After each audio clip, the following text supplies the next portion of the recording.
Hey there! In this video, I'm gonna show you how I color hair like this. So there are actually 4 steps in my coloring process to get hair like this. There are base color, lighting effect, shadow, and refine. Disclaimer, I'm not a professional artist, so I may mess up some parts. I'm using Ibispen for this, not because they're sponsoring me, but I'm just used to its features. However, you can do the same in other applications like Photoshop and Clip Studio. So I've got this hair model ready for us to splash some color on. First, base color. I always use low saturation and not too contrasting colors, so that the hair won't steal all the attention and can blend with the skin tone. I usually color the sketch directly without the line art, so here I created a new layer to smooth out the lines. At this point, I just apply the initial color to the hair, nothing special. Let's move on to the more complex steps, the lightening effect. I start by putting all layers into one folder and adding a multiply layer on top.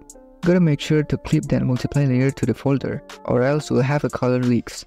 Then I color all parts with low saturation colors. Next, I add a new clipping layer with Linear Dodge Blend on top. Using some dark brown with low saturation colors, I color the areas that catch the light. Still not bright enough, so I add another clipping layer with Color Dodge Blend for that extra pop. I'm using airbrush for a softer and blended result. Not stopping here, I add an overlay clipping layer on top for some ambient effect using blue colors. Wait, for those who are confused about blending modes, you can watch a brief explanation in my YouTube short video. Now let's roll to the next steps. Shadow. Start by creating a new layer on top, then color with a slightly darker shade based on your chosen base color. Here I color all areas that likely produce shadows. Don't hesitate to move your brush around to avoid that flat hair colors. Continue by adding another new layer on top, but this time darker color and smaller brush.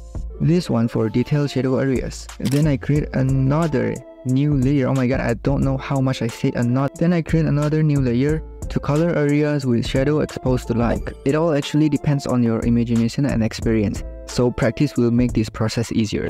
Next is my favorite part, refine. Start by creating a new layer and render all parts with color that seems fitting and look good. Slightly to inform that there is no specific method for this.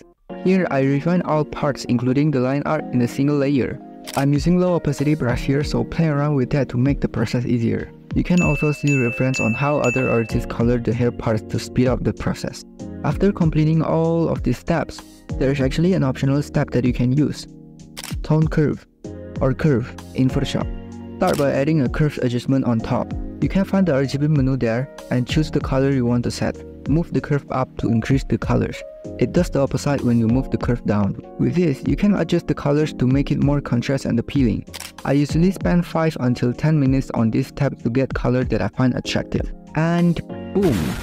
We're done. This is the result.